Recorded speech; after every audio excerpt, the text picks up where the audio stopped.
ربنا ما خلقت هذا باطلا سبحانك فقنا عذاب النار.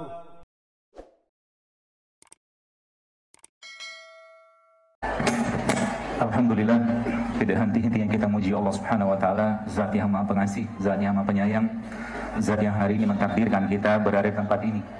Zat yang hari ini memberikan kesempatan kita untuk hidup kembali setelah kematian kita tadi malam. Zat yang hari ini menjadikan paru-paru Anda, jantung saya, darah kita semua berjalan, beredar, mengalir tanpa kita perintahkan. Zat yang dengan maha murahannya Dia menciptakan kita alam semesta ini juga untuk kita pergunakan dan kita manfaatkan sebagai cara kita untuk menyembahnya.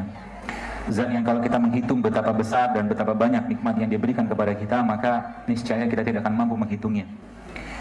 Bahkan ketika kita memasukkan makanan dalam mulut kita, sekalian, ketika sudah sampai ke tenggorokan kita dan sudah masuk pada sepertiga mungkin bagian dari atau setengah dari telunjuk kita ini, maka sudah tidak ada peran lagi kita di sana.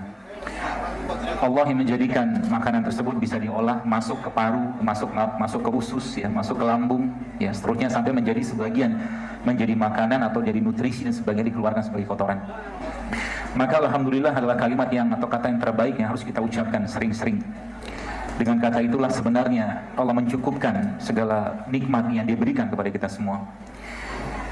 Saya teringat dengan sebuah kisah.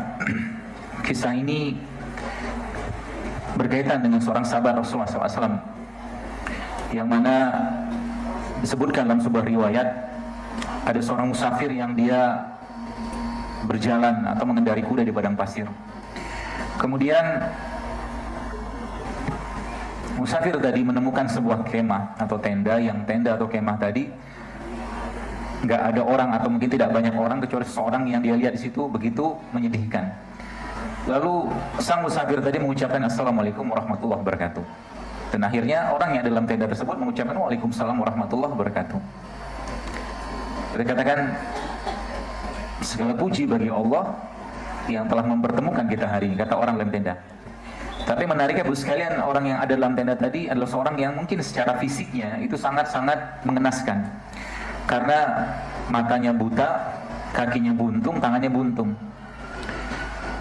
Tapi dia mampu mengucapkan Alhamdulillah. Lalu orang musafir tadi bertanya kepada orang tua yang ada dalam tenda tadi. Dia katakan, apa yang kau syukuri? Ya.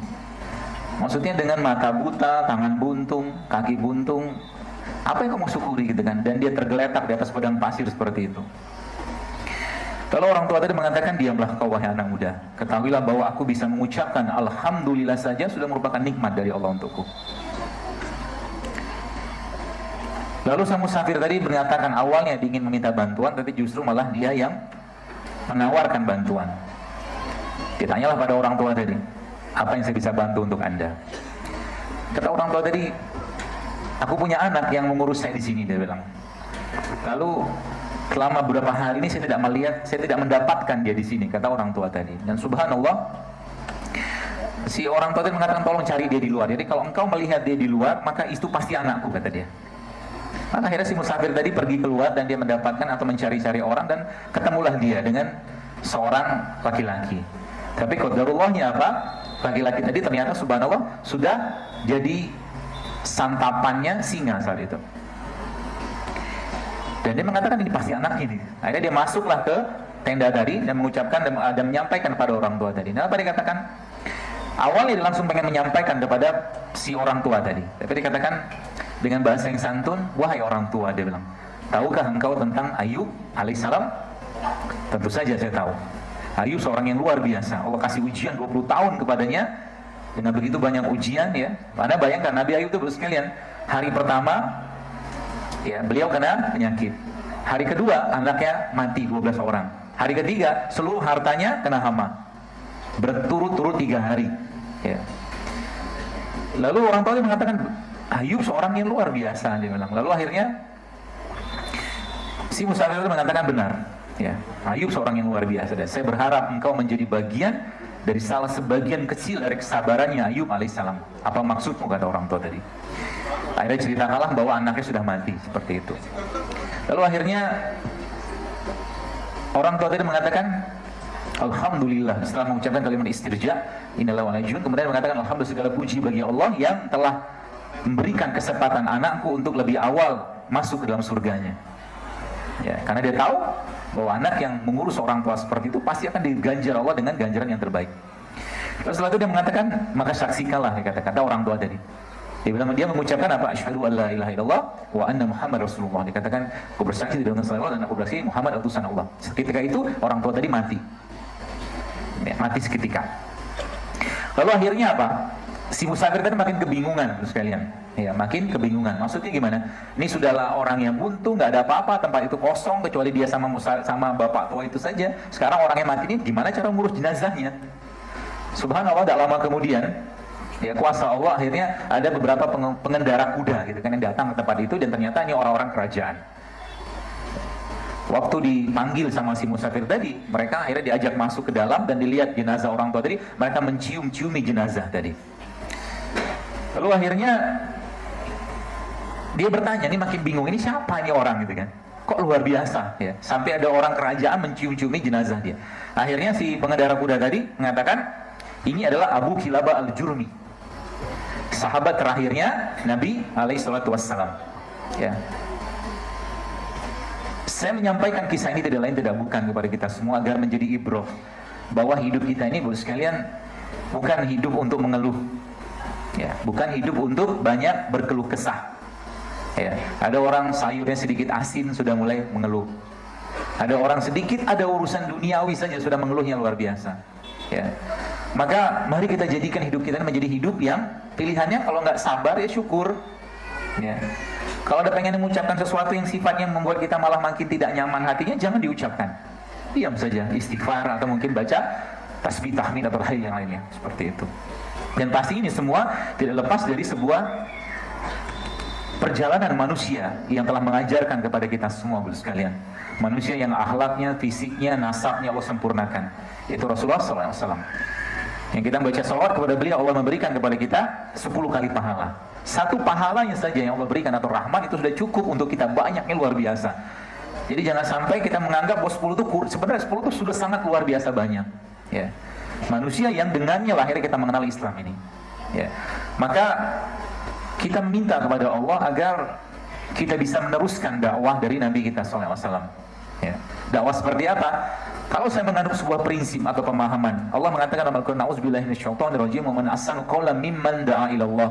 Dan siapakah yang lebih baik daripada orang-orang yang menyeru kepada jalan Allah? Maksudnya apa? Profesi yang terbaik yang harus ada di benak kita itu sebenarnya bukan dokter, bukan pilot, bukan pengacara, bukan apa pun, tapi profesi yang terbaik yang harus kita benamkan dalam diri kita adalah dai atau daiyah. Siapa itu? Kita semua. Ya, kita semua ini dai-daiyah. Kalau kita mengambil peran itu, ya, kalau kita mengambil peran itu, kenapa kita harus memikirkan itu? Karena hidup kita kalau cuma gini-gini aja terlalu singkat, ya. Maksudnya kita perlu membuat kebaikan-kebaikan yang besar. Saya waktu berpikir bagaimana Rasulullah SAW mengajarkan atau menyampaikan sebuah hadis, kata Nabi, kalaulah iman umatku ini ditimbang dengan imannya Abu Bakar, iman yang maksudnya di zaman Nabi sampai sekarang, maka Rasulullah mengatakan maka niscaya lebih berat imannya Abu Bakar. Jadi iman kita semua ini dikumpulkan dengan sejak zaman Nabi itu ya, itu lebih berat imannya Abu Bakar. Kenapa? Anda bayangkan begini, Bu. Sa'ad bin Abi Waqqas radhiyallahu anhu, salah satu sahabat Nabi jadi masuk surga, beliaulah yang membawa Islam menuju Mesir. Jadi Islam itu diekspansi oleh Sa'ad bin Abi Waqqas, ya, atas perintah saat itu oleh Umar, ya. Dan akhirnya Mesir mengenal Islam. Artinya pahalanya orang Mesir sekarang, ya, pahala dari ibadah mereka tuh Sa'ad yang dapat, gitu ya. Itu yang pertama. Dan yang kedua, Madain, ya, salah satu kerajaan saat itu yang ditaklukkan oleh Sa'ad, ya, juga sama, ya. Artinya ketika orang di sana sudah mengenal Islam, maka pahalanya dapat di Sa'ad. Pertanyaannya, siapa yang mengislamkan Sa'ad bin Abi Waqqas? Ternyata yang mengislamkan Sa'ad bin Abi Waqqas adalah Abu Bakar As-Siddiq radhiyallahu anhu. Maka seluruh pahalanya Sa'ad, seluruh pahalanya Sa'ad, Abu Bakar juga dapat tanpa mengulangi pahalanya Sa'ad. Seperti itu. Kalau kita tiap hari berpikir seperti ini, apa kebaikan yang kita mau lakukan? Maka niscaya kita akan sibuk dengan kebaikan. Ya, kita tidak akan mau berleha-leha atau mungkin sibuk dengan hal-hal nggak bermanfaat. Contoh, kalau saya tanya Anda sekarang, Bapak sekalian, maukah Anda iktikaf 1 bulan penuh di Masjid Nabawi? Pasti mau jawabannya kan? Ya, maukah kita iktikaf 1 bulan penuh di Masjid Nabawi? Pasti mau, saya pun mau. Tapi kan nggak bisa, artinya waktu segala macam, mungkin biaya segala macam kan repot. Nah, Nabi memberikan apa? Solusinya apa? Rasulullah SAW mengatakan sebuah hadis, membantu hajat saudaraku, kaum muslimin, masuk ke situ sebenarnya seperti itu. Membantu hajat saudaraku, kata Rasulullah SAW, lebih aku cintai daripada iktikaf 1 bulan penuh di masjidku ini.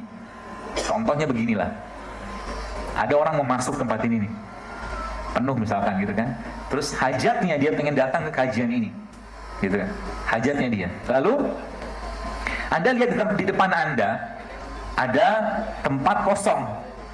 Oke, ada tempat kosong. Anda kasih tempat itu ke dia, itu kata Nabi SAW sesuai hadis tadi, maka itu lebih baik daripada iktikaf 1 bulan penuh. Coba,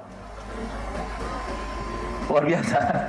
Ada orang mau pergi wudhu, dia pakai sepatu, lalu Anda lihat, Anda punya sendal, dia mau wudhu kan mau pakai sepatu pasti basah, dia butuh sendal, Anda lihat dia butuh sendal, Anda kasih sendal kepada dia, hajatnya dia Anda penuhi, maka itu lebih baik kata Rasulullah daripada iktikaf 1 bulan penuh di Masjid Nabawi.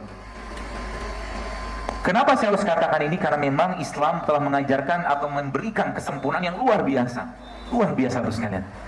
Kalau seandainya kita mengenal Islam, maka kita pengennya tiap hari itu apalagi kebaikan. Jadi kalau ada orang hidupnya tidak bahagia, mungkin kemungkinan besar dia belum banyak berbuat baik untuk dirinya ataupun berbuat baik untuk orang lain.